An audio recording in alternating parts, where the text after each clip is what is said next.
First off, I'd like to thank you very much for doing this interview with us here at KHTS. It is very helpful. For anyone who doesn't know, who will be watching this later, you are the chair of the Los Angeles County Board of Supervisors, Kathryn Barger, correct? I absolutely today. Today, okay.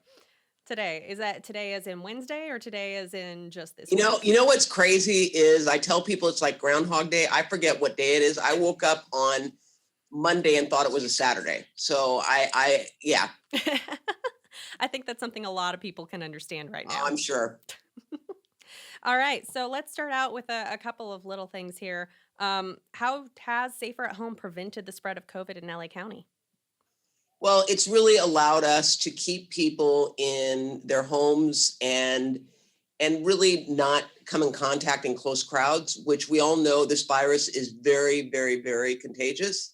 And Safer at Home has allowed us to really ensure hospital capacity. And we've seen overall the results very positive, which is why we're able to move forward with uh, releasing some of the strict guidelines that we've had under Safer at Home. But there's no question in my mind that because the residents took this to heart, and I know it's been hard, we were able to slow the spread of the virus, and we're seeing that in the numbers each and every day. What steps are needed to reopen? You revealed a little bit of that today, didn't you? Yeah, so one of the what we're looking at is we're looking at hospital capacity. I mean, that's one of the areas, and also the fact that I mean, people always say, "What about testing?" The testing is not what's going to determine whether or not we can uh, be releasing people from the Safer at Home. It's about capacity in our hospitals, having the equipment we need, ventilators, and it's also about the ability for us to ensure that people that are going to resume work are doing it in an environment that's safe. And social distancing truly is here to stay for an extended period of time, and that includes wearing a mask. Yeah, obviously, the only reason I'm not wearing one, and obviously why you're not wearing Yeah, one, is yeah, because we're able to implement those social distancing practices while we're here. yeah, But it's very yeah, different when we're out and about. yeah. Exactly, exactly, Um, exactly. Real quick, just a real sidebar. We've been talking about hospital capacity a lot. Is that explicitly related to the number of beds available? Because I know that sometimes people just, it doesn't quite connect for them. So that is what it is. Well, when you look at the model, I mean, in terms of New York, you saw what happens when they ran out of beds and they had to open up beds in Central Park. We were very concerned that if we had a surge, we would not have the capacities because in our county hospitals, for example, we can be as high as 90% census on any given day. So as a result, we took early action to eliminate non-elective surgery, and that increased capacity, but also purely again by the Safer at Home. We did not need to increase the number of ICU beds. We have St. Vincent's Hospital downtown that was created just for ICU that had 8 beds, and to date, it has not been inundated because we've been able throughout our entire network, and it's not just county hospitals. We have an incredible network of hospitals, including Henry Mayo, by the way, up in Santa Clarita, that have been true partners in ensuring that we kept the census down. And you know, when you talk to hospitals, a lot of them are facing financial difficulties because of not having the elective surgery, and that for them is a lot of reimbursement. So the governor gave his orders that now hospitals can resume elective surgeries. That's going to be an opportunity, and that tells you that gives you a sign that in fact we're recognizing that the curve is really flattened, and hospitals are going to be able to slowly kind of ramp up on the elective surgery side. Excellent. Well, that is very good to hear. So going back to our reopening, what does our roadmap look like here in Los Angeles County? Well, first and foremost, it's going to be dictated by public health. The safety of everybody is important. We don't want to open too quickly without safeguards in place that are going to require us to once again go back into Safer at Home. So we're doing this in a very methodical way. And first and foremost, it's going to be dictated by public health, but it's also going to center around the ability to have social distancing, and you know, whether it be in a factory, they're going to have to rethink and re-engineer how they are doing things to ensure that their employees can be separated. Masks, again, are here to stay for the time being, and we know that it's done as much to protect you as it is the person in front of you. So these are the type of things that are going to be put into play. Right now, we announced that we will be allowing golf courses to resume. We are allowing businesses to resume retail, books, music, toys, clothing, but it's going to be curbside. So you are not going to be able to walk into the store, but you will be able to, for example, go to a sporting good website, order something, and then go pick it up same day at the store. So these are significant changes. Also, we've opened up florists because believe it or not, one of the requests that we were hearing a lot about is with Mother's Day coming up, the fact that florists are not allowed to operate, and this is one of the busiest time of year for them. We actually included florist on there. Again, curbside, curbside, curbside. You can pick it up curbside. You can't go into the store. Okay, so that is something I notice about most of these businesses is that they're mostly retail product based, not service based. And that is partially, I'm guessing, what informed you in making the decision for these businesses and allowing them to reopening? Exactly. I mean, very, very good question. Really, it's about right now doing a slow ease in because we've been so successful in controlling the increase and spread of this virus. We want to be very methodical in how we roll out other services and services like manicures. And believe me, I don't do it well myself. And hair and all. We are still putting together a plan. I say we actually, it's public health. Looking at how we can address social distancing in those areas. And it may be that you have to come by appointment and you can have no more than fill in the blank per square foot. Or, if you've got a 200 square foot room that you can have, 2 in there at one time. And so we are fully vetting that right now. Well, that is actually very interesting to hear. So, is this what a relaxed stay at home order would look like, or is this just sort of step one of relaxing that stay at home order? We're doing it in phases. So this is the second phase. I mean, the governor has talked about it, and what I tell people, and it's important for us to be in line with the governor. Well, first of all, we cannot be any less strict than the governor has already indicated. We can be more strict on certain things, but we can't be lenient. And it's important for us to be in lockstep with the state because people get confused. I know the difference because I live it every day. So we have really painstakingly gone through to see where the state is going to allow things to in phase 2 to take place on Friday. And we are mirroring that, recognizing that we need to get social distancing in place. We need to see plans, for example, golf courses. Some of them have submitted incredible plans on how they're going to implement social distancing. So we are doing that again to protect the public health. Very good answer. So, as we look at those daily updates that you guys are giving us, which thank you very much, they are very helpful for people like me who are trying to help relay information to local areas. So, Yeah. thank you very much. We talk a lot about, hey, we're able to get more testing capacity. How are you doing that? How are you increasing testing capacity? So, we've made a priority. Right now, our priority is to do testing in our skilled nursing facilities and our congregate care, because that's where we're seeing, if you look at the deaths, almost 50% of those people that are dying of COVID-19 are coming out of skilled nursing facilities. So we have put that as a priority, testing both the people living in them, but the people working in them. We now know, I think with this virus, if you look back to when we first issued Safe Road Order, we have learned so much about this virus. And one of the things that we did find out is that it's highly contagious, but you can be asymptomatic and spread it. So we are doing aggressive testing on all of the employees in the skilled nursing facilities, beginning with those where we know the outbreaks have taken place. But our goal is to, across the board for all congregate living areas, implement that. Right now, the county's testing is only for those people outside of the congregate care. Anyone that shows symptoms will be tested. We have not increased the number of tests to people that are asymptomatic yet, but I'm sure down the line that will be something that'll be considered.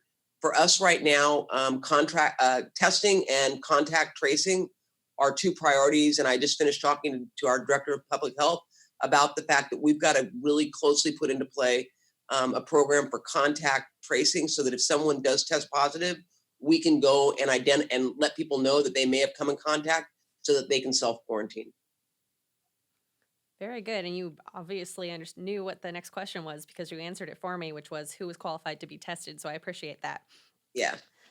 So, how is the county going to ensure the safety of more vulnerable populations like seniors or those who are experiencing homelessness? What are you guys doing on that front? It's going to be about education because as we lift the safer at home and we allow more things to come into play, we all need to recognize that there's still a vulnerable population out there.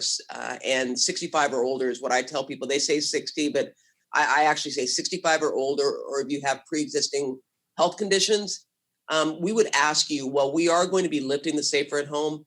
Keep in mind that you still are in a vulnerable population that it can be the COVID-19 can be more detrimental to you. So while we're lifting it, we're asking those 65 or older to still be very, very careful when you go out. And it's about education. It's about education. And I really do have faith in people. I've noticed that a lot of people are expecting us to tell them the yes and no. I would rather tell them the parameters and let them make that decision and educate them, because it's going to be ultimately up to each of us to ensure that this COVID virus does not spread into the county and become like New York City. How long? You've already mentioned that face coverings are likely going to be here to stay. How long down the line do you foresee at this point in time that face coverings might be needed in businesses? That is to be determined. I see it playing out at probably through July, August, if not longer. And that's why I tell people, you buy the cloth mask, which I'm encouraging everyone who's not a professional on the line to do. Buy your cloth mask because you can wash them each and every day. Let the surgical mask be available for those that need it at the front line.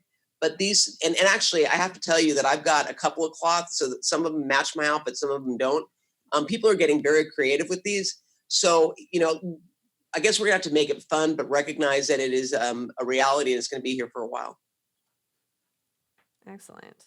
And I like your mask. Thank you. I have a collection. I have one that's all brightly colored and one that's black and Yeah. white. See?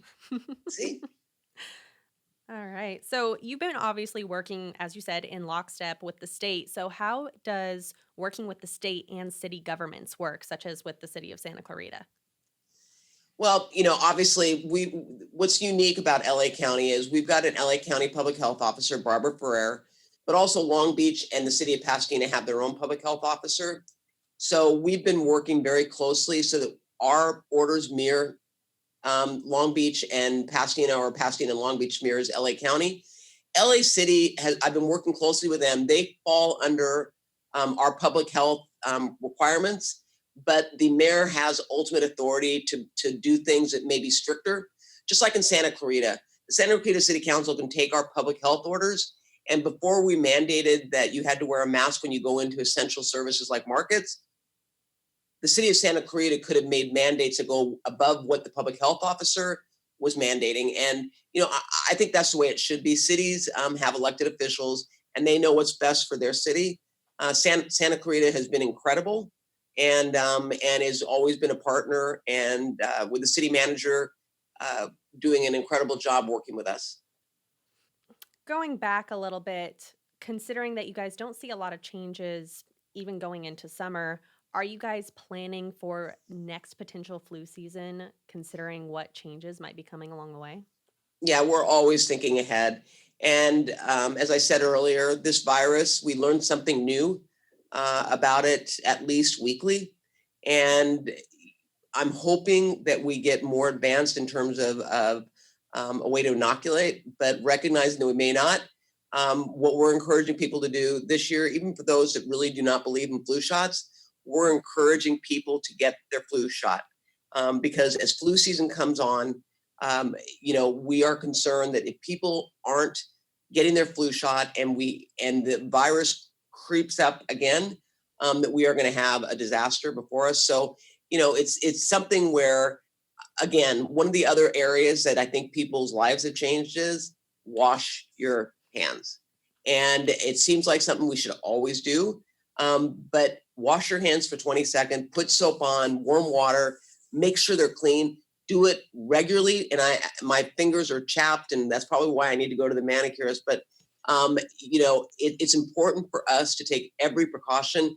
It's up to us. We have the ability, each and every one of us has the ability to protect ourselves if we do what is necessary to prevent this virus from entering your home.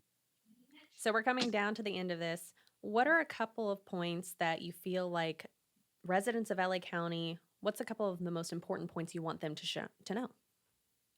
Well, first of all, I want them to know, as an elected, this has been a difficult time because I hear the stories. I have friends in the private sector that are wondering if they're going to have a job to go back to. I have friends that have businesses that they don't know if they're going to be able to recover coming out of this COVID-19.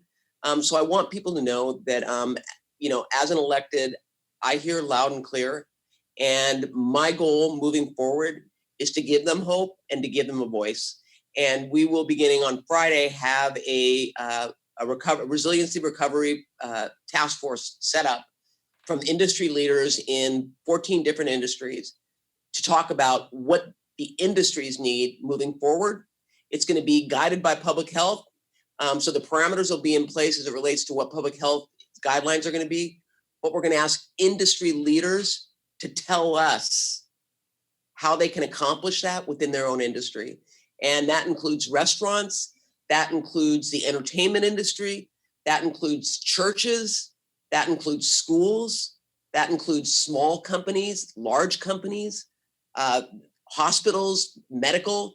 It's important for us to hear from those people affected how we need to roll out the next phase. And I think that should give people hope that it's not going to be a bureaucracy dictating, but in fact, business and community leaders telling us what they need so that we can do it. And I'm doing this with a sense of urgency. This is not going to be a task force that's going to be around for 2 years. My goal is to get as much front-loaded ASAP so that we can begin to open up LA County. And it's not going to be a business as usual, but at least we will give people the ability to bring home income so that they're not worried about ending up on the street. Very nice answer. I also want to thank Santa Clarita residents because we had this project Room Key, because one of the most vulnerable populations is the homeless. And one of the programs that the governor put together was this project Room Key, where we rented rooms from local hotels and motels. And I am so proud of Santa Clarita. I mean, I even get a little emotional because there's been a lot of pushback by a lot of cities. And we take the most vulnerable. These are people that are 65 or older on the street that are vulnerable to contracting this virus. Santa Clarita stood tall, and a motel was rented. We were able to place people there, provide them with all the services, including food and including security for across the board. And Santa Clarita stood tall with us. And I want to thank the entire community, because you don't know how refreshing it is to have a city stay. We are in this together. And especially during this crisis where compassion has got to be there. Santa Clarita, which I know doesn't surprise you, came through with flying colors. Thank you very much. As a resident and someone who is pretty happy with how things are turning out as within the circumstances. Yep. Hey, I even went to federal court because we're, the city of LA and the county are in federal court right now. And I actually used Santa Clarita as an example of a city that stood tall and said, we're going to help you out.